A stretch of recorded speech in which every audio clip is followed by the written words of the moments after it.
격이 있게 사역하라, 이런 제목으로 같이 은혜를 나누겠습니다. 여러분, 오늘은 사역의 법칙 4번째 설교 시간이 되겠고요. 사역하는 사람들의 품격에 대한 말씀이 되겠습니다. 사람이 무엇을 하든지 가장 필요한 것은 격을 갖추는 일입니다. 격.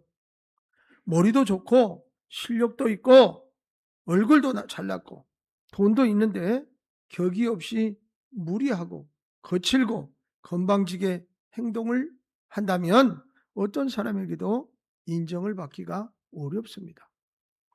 요즘 같은 세상에서 점점 찾기 힘든 사람은 격이 있는 사람입니다.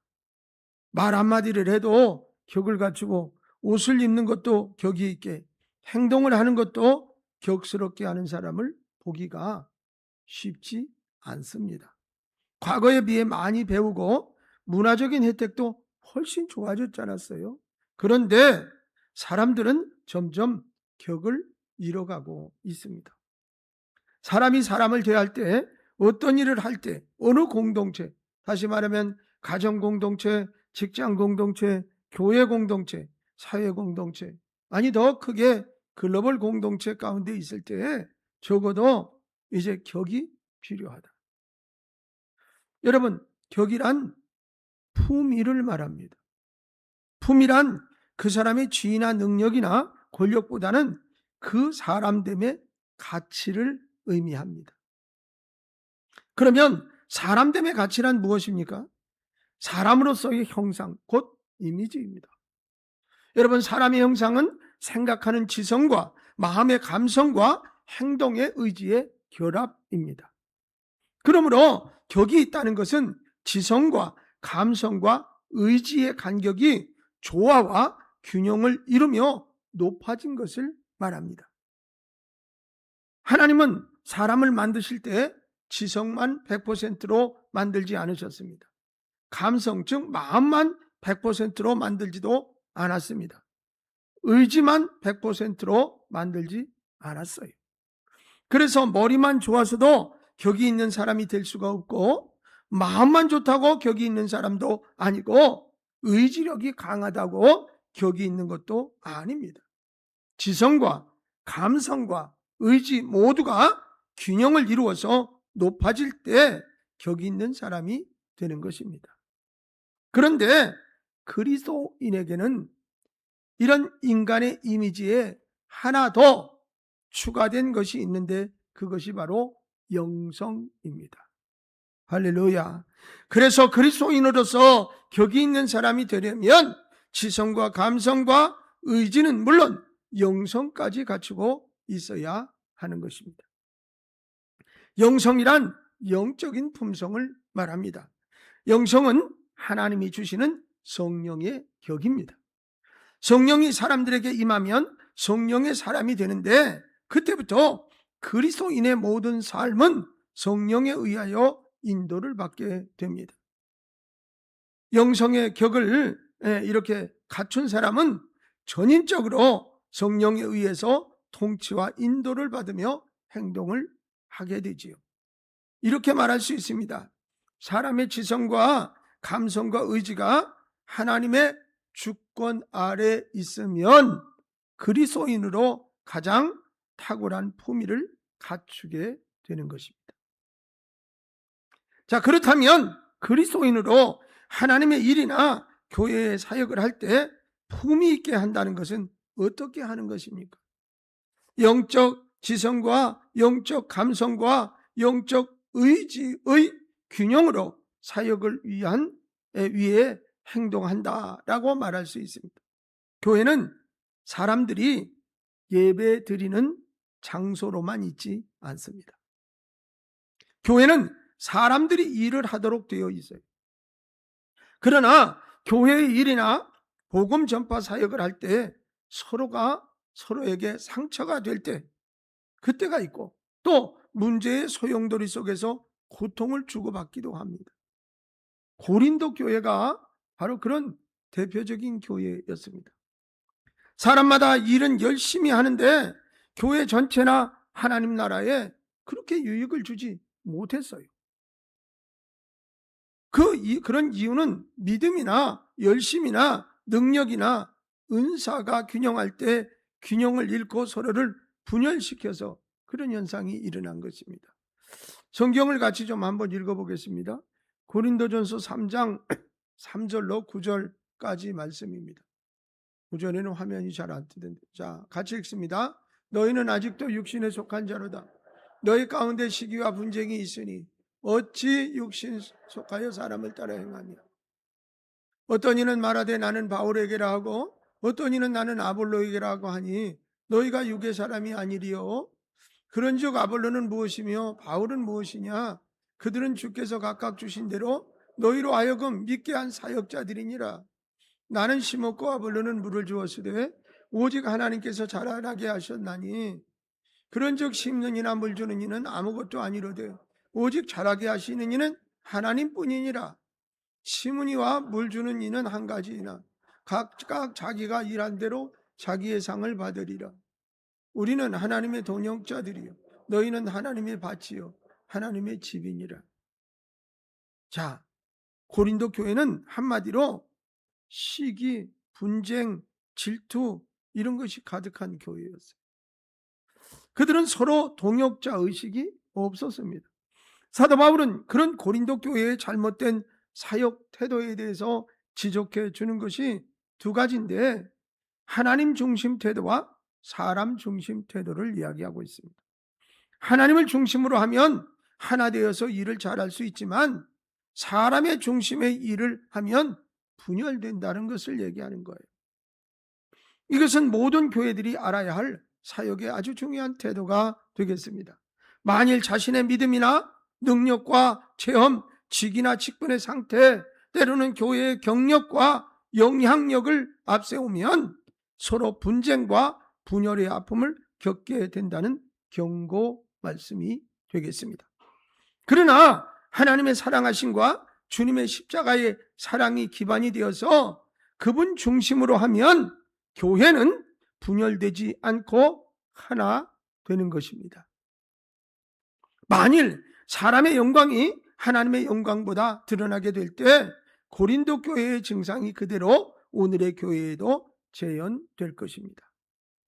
그래서 사도 바울은 마지막 9절에서 하나님의 동역자, 하나님의 밭, 하나님의 집 이렇게 말하면서 하나님 중심으로 되어야 시기와 분열이 회복될 수 있음을 경고하고 있습니다. 품위를 잃는 교회의 모습은 사람들이 사랑과 이해와 용서 대신 서로 시기와 분열하는 것입니다.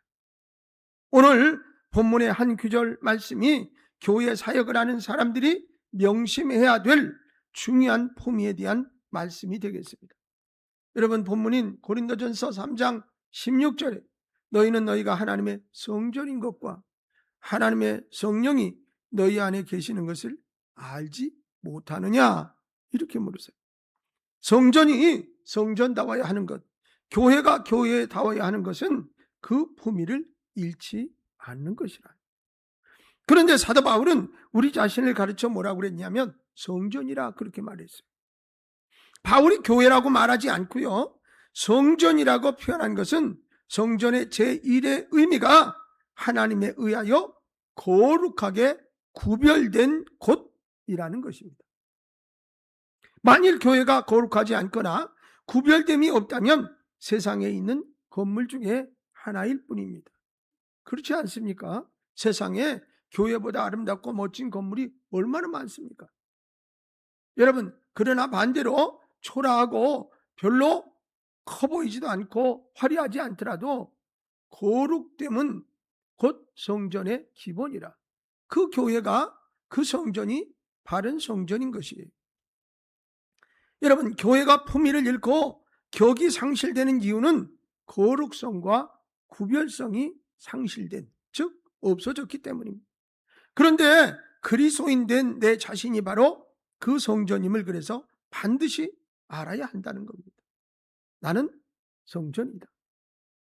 정말 새롭게 회복되어야 할 신앙 고백인 줄로 믿습니다. 교회에 대해 말하기 전에 나 자신이 성전인가에 대해서 먼저 물어보아야 합니다.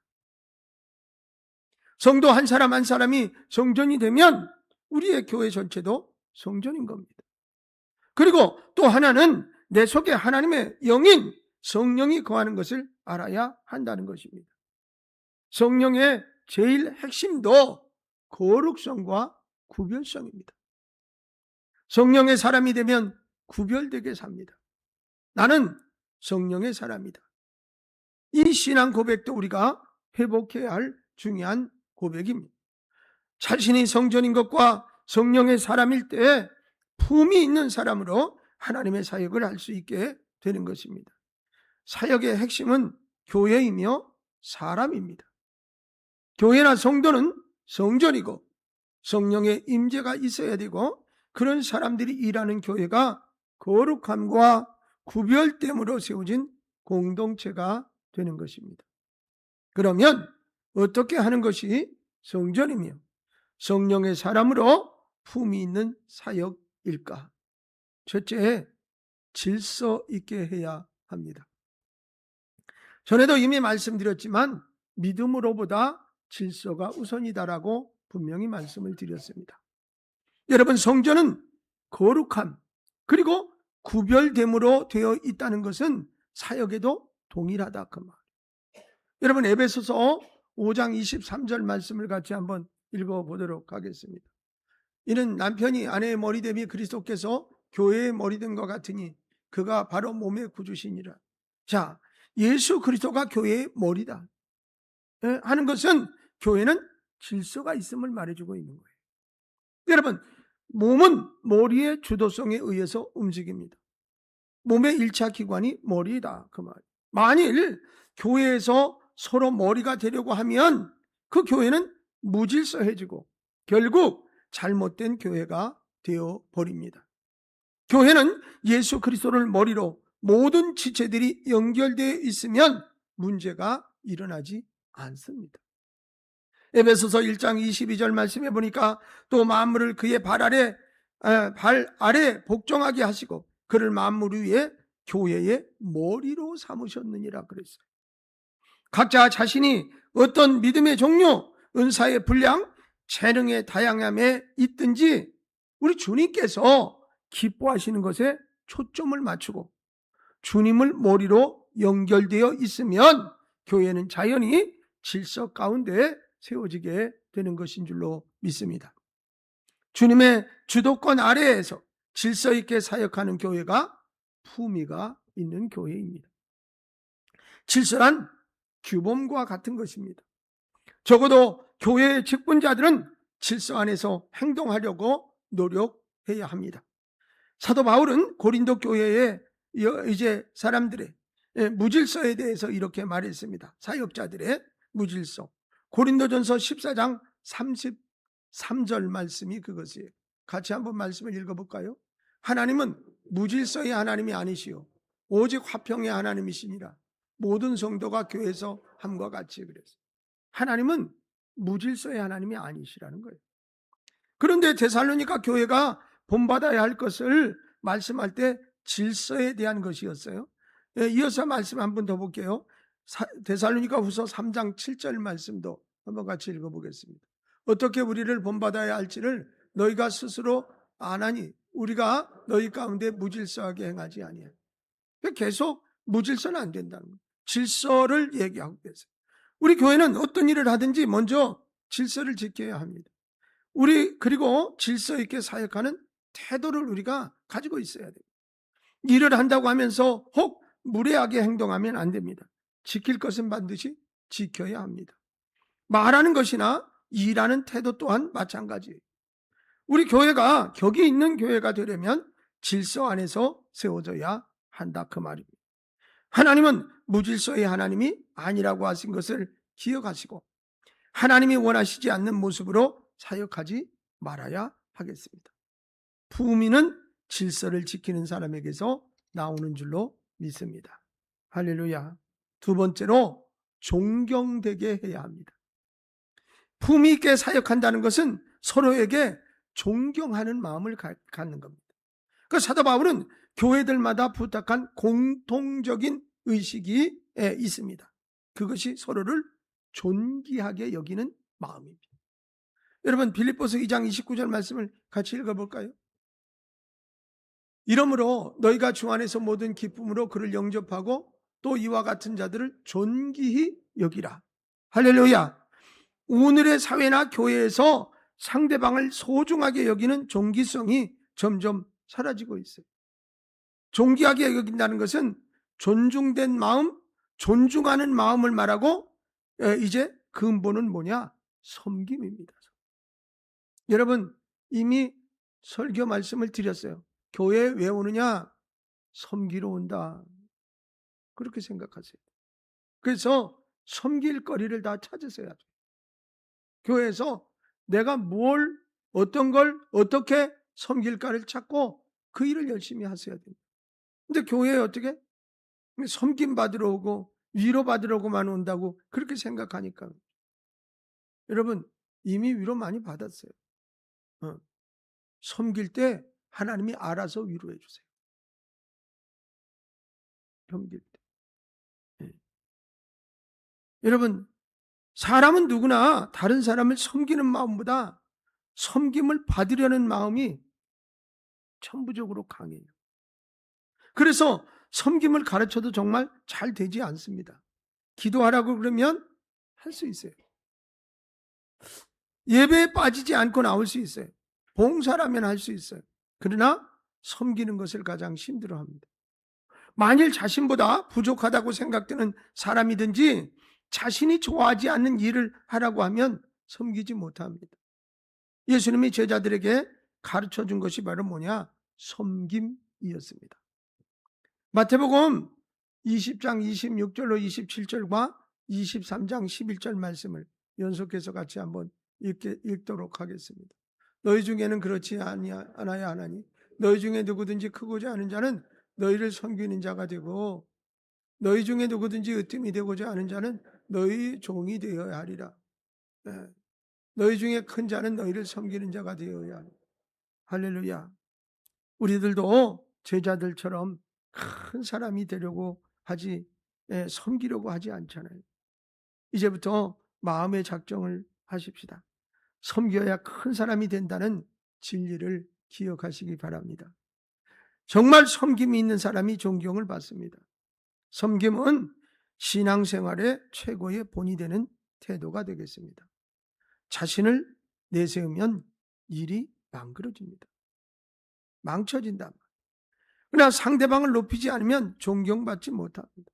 사람을 존귀하게 여기고 섬기는 태도를 갖는다는 것은 격이 있는 모습입니다. 여러분, 주님은 우리에게 화려한 모습으로 오지 않습니다. 어쩌면 거지 같은 모습으로 초라하고 비참한 모습으로 우리에게 오십니다. 그분이 주님이신데 우리는 화려하고 배경 좋고 멋지고 아름다운 사람을 선호하고 그 사람만 좋아한다면 사실은 주님을 배격하는 것입니다. 섬김에 대한 예수님의 말씀은 너희 중에 큰 자는 너희를 섬기는 자가 되어야 하리라. 어쩌면 단호하리만큼 각오해야 되는 그런 명령의 말씀을 우리에게 하셨어요. 우리 교회의 성도님들이 이렇게 한다면 주님이 기뻐할 것이고 우리 교회는 존경스러운 교회가 될 것입니다. 서로 존경할 수 있는 바탕을 만들고 서로를 세워주고 인정하고 본이 되는 태도로 사역에 임하시기를 바랍니다. 품위는 존경받는 사람에게서 나옵니다. 세 번째로 성숙해야 합니다. 품위 있게 사역한다는 것은 성숙한 생각과 마음과 행동으로 하는 것을 말해요. 사람은 성숙한 만큼 일하는 태도도 다릅니다. 여러분, 성숙한 사람은 상대방을 배려하고 격려하고 힘이 되어줍니다. 그래서 성숙한 사람이 교회에 꼭 필요한 것입니다. 여러분, 이제 성경의 장로라는 직책은 어떻게 표현하면 성숙한 사람이라는 의미예요. 그래서 다른 성숙하지 못한 미성숙한 사람은 이끌고 때로는 끌어주고 밀어주면서 가는 사람이 장로예요. 그렇기 때문에 먼저 믿은 우리가 더욱 성숙해야 할 줄로 믿습니다. 여러분, 그래서 사람은 성숙한 만큼 일하는 거죠. 잘난 사람과 못난 사람을 가려내는 것이 교회가 아니에요. 교회는 경쟁이나 생존을 위해 몸부림치는 곳이 아닙니다. 잘하고 잘못하는 것을 평가하는 것도 아닙니다. 교회는 사람을 세워주는 곳입니다. 할렐루야. 제가 말씀드리잖아요. 어디 가도 인정을 못 받아. 어디 가도 이 사람은 불편한 존재야. 그런데 세상에서 다 소외당하고 다 아니라고 하는 그 사람이 교회라는 공간에 와서 인정을 받아야 돼. 교회에 세워줘야 된다. 당신은 멋진 사람이에요. 당신은 하나님의 형상을 닮았어요. 당신은 존재 이유가 분명히 있어요. 사랑받기 위해 태어난 사람이에요. 그래서 자신을 회복할 수 있는 곳이 교회여야 합니다. 아멘입니까? 그러니까 밖에 나가서 보면 별 볼 일 없어 보이고 세상의 기준과 잣대로는 아무런 존재 가치가 없는 사람인데 그 사람이 교회에 왔어. 어디? 영점상동교회. 그러면 내가 가치 있는 사람이구나를 교인들이 알게 세워줘야 된다. 아멘 하십시오. 여러분, 그래서 약한 사람, 힘든 사람, 넘어진 사람 곁에 빨리 다가가서 일으켜 세워주고 그들이 자신감과 꿈과 희망을 갖고 살아갈 수 있도록 만들어주는 곳이어야 된다. 그러나 현재 교회들은 잘 안 돼요, 그게. 강한 사람, 힘 있는 사람, 잘 나가는 사람 곁에 다가가서 그들과 어울리려는 태도가 훨씬 많다고. 참으로 슬픈 일은 교회가 어느새 주님이 의도하신 교회에서 이탈해서 세상을 닮아가는, 그렇게 표현하면 맞을 것 같아요. 세속화된 교회가 되어가고 있다는 것입니다. 그렇기 때문에 교회는 점점 어떻게? 격을 잃어버립니다. 다시 말하면 품위를 잃어버리는 것이다. 그래서 품위를 잃어버리니 존경이 안 되고 다른 세상 사람들이 교회를 손가락질하면서 교회가 왜 그래?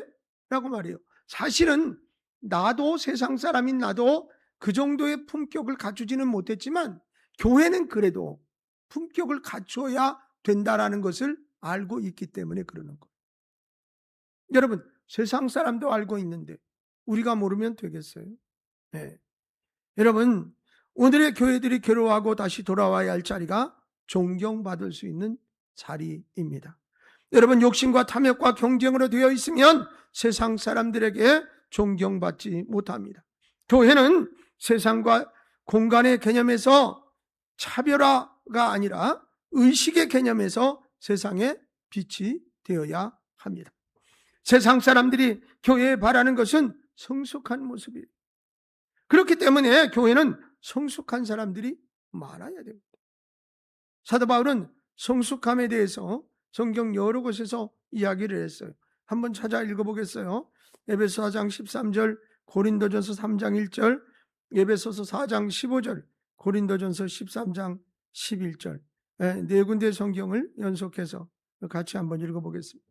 우리가 다 하나님의 아들을 믿는 것과 아는 일에 하나가 되어 온전한 사람을 이루어 그리스도의 장성한 분량이 충만한 데까지 이르리니, 형제들아, 내가 신령한 자들을 대한 것 같이 너에게 말할 수 없어서 육신에 속한 자 곧 그리스도 안에서 어린아이를 대함과 같이 하느라.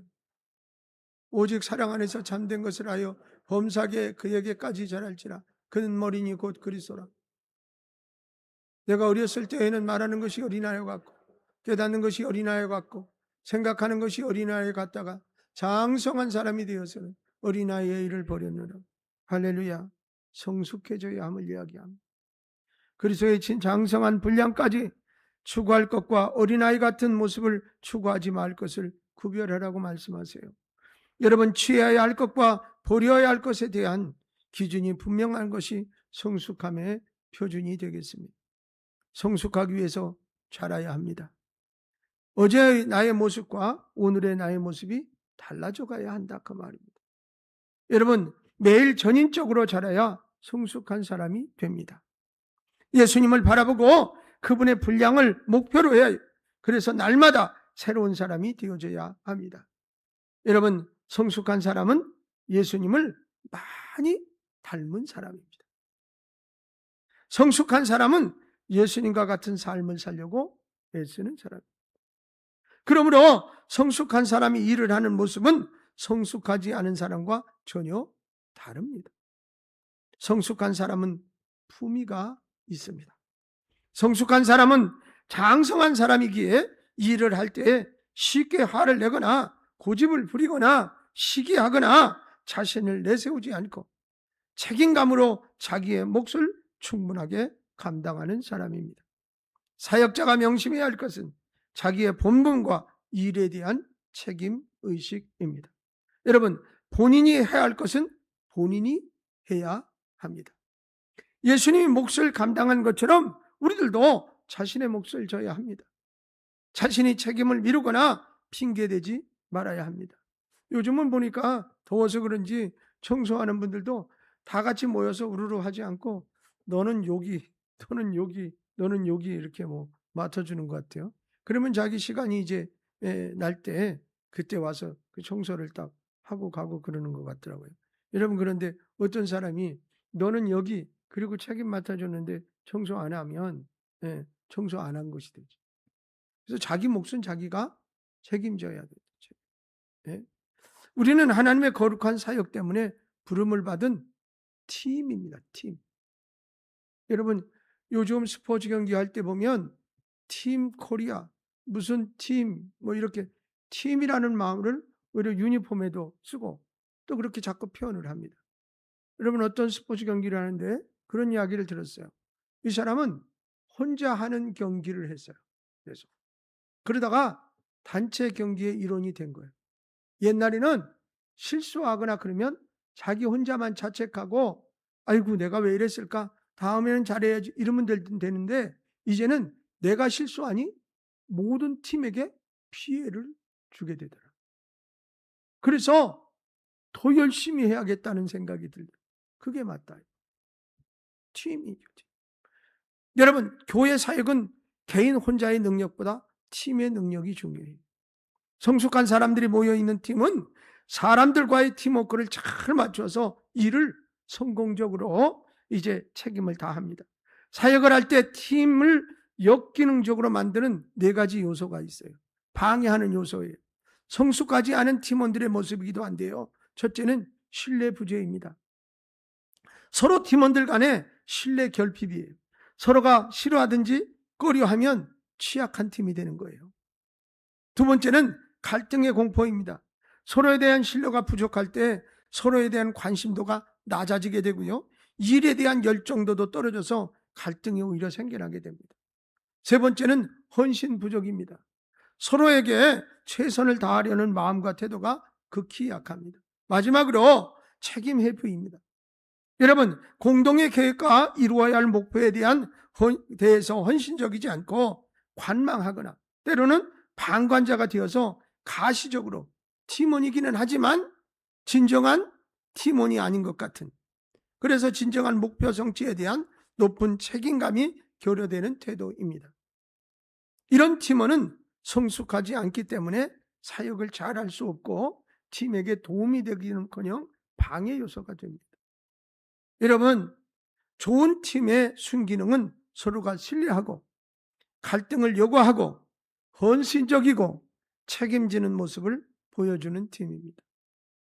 우리는 성숙한 팀이 되어 하나님의 거룩한 사역을 이루어내는 교회가 되어야 하겠습니다. 성숙한 사람들은 좋은 팀이 돼서 교회를 부흥시키고 성도들을 세워주고 부족한 것을 보충해주는 사람입니다. 앞으로 우리 교회의 성도들은 어떤 사역을 하든 성숙한 인격과 믿음으로 해야 하겠습니다. 격이 있는 사람은 성숙한 사람입니다. 다시 반복해 말씀드립니다. 교회는 사람들이 일주일에 한 번 찾아와 예배만 드리는 종교 행위나 종교 행사에 참석하는 곳이 아닙니다. 교회는 하나님이 분부하신 일을 이루기 위한 곳입니다. 인류 구원에 대한 책임감과 주를 닮은 일꾼들에 대한 사명을 이루기 위해서 일을 해야 하는 것입니다. 그래서 한 사람 한 사람 모두가 귀하고 소중합니다. 서로 자신의 역할을 품위 있게 감당해서 하나님의 뜻하신 목적대로 쓰임 받으셔야 합니다. 격이 있게 사역하라는 중대한 과제를 우리에게 맡겨 주셨습니다. 이제는 그런 태도를 보여주어야 합니다. 특별히 우리 교회의 핵심인 직분을 맡으신 분들이 먼저 본이 되어야 하겠습니다. 탁월하게 사람을 대하고 일하는 태도를 직분자들이 먼저 행동으로 옮겨야 합니다. 우리 교회의 직분자들이 얼마나 적극적이며 그런 모습으로 회복되는지에 따라 우리 교회의 모습도 격상되는 것입니다. 이제는 서로가 품위를 지키며 사역하기를 바랍니다. 첫째, 질서 있게 사역하라 말씀하셨습니다. 두 번째, 존경받게 사역하라고 말씀하십니다. 마지막으로 성숙하게 사역하라는 것입니다. 우리 교회의 성도들의 이런 모습으로 새로운 미래를 희망하고 어떤 어려움이라도 극복할 수 있게 하며 또한 현재의 어려운 상황들을 반전시켜주는 전인적으로 성숙한 사람이 되어서 하나님의 거룩한 사역들을 성취하는 영적 드림팀이 되어야 하겠습니다. 그리고 교회와 성도는 거룩성과 구별성으로 사역해서 이 시대의 교회와 사람들로 부끄럽지 않고 영광스럽게 쓰임받도록 최선을 다해야 할 줄로 믿습니다. 팀의식. 그래서 여러분 이제 육체적으로 몸이 아프고 치료 중에 있는 성도들도 우리 팀이라. 그러니까 그들의 아픔을 공감하며 같이 기도해주고 위로해 줄 수 있는 게 팀이에요. 광민아 집사님 어떻게 인대가 끊어졌어요? 늘어났어? 파열은 끊어진 거죠, 그렇죠? 주일날 식사당번 하다가 어떻게 했는데 힘이 다리에 들어갔는데 아마 어디 정경이 근육이 파열됐다고 그래서 병원 치료 중이라고 그래요. 그러니까는 이제 사람이 별거 아닌 거 가지고 그렇게 될 수 있어요. 나이를 드시면 또 탄력도 떨어지고 그러는데 그렇게 나이를 먹은 것 같지는 우리 집사님이 하나인데 그리 되셨어. 자, 이것도 우리 팀이라. 우리 팀이 그렇게 됐어. 그러면 여러분 관심을 가지고 전화도 하고 기도도 하고 위로도 해주고 그래서 내가 이 교회에 있음이 행복하다. 팀의 일원이구나 라고 느낄 수 있어야 됩니다. 지금 이 시대에 필요한 교회는 거룩한 교회인 줄로 믿습니다. 그리고 거룩한 성도입니다. 우리 모두 이 사명을 이루어내서 하나님께 영광을 돌리는 복된 성도 되기를 주님의 이름으로 축원합니다. 할렐루야! 찬송하겠습니다.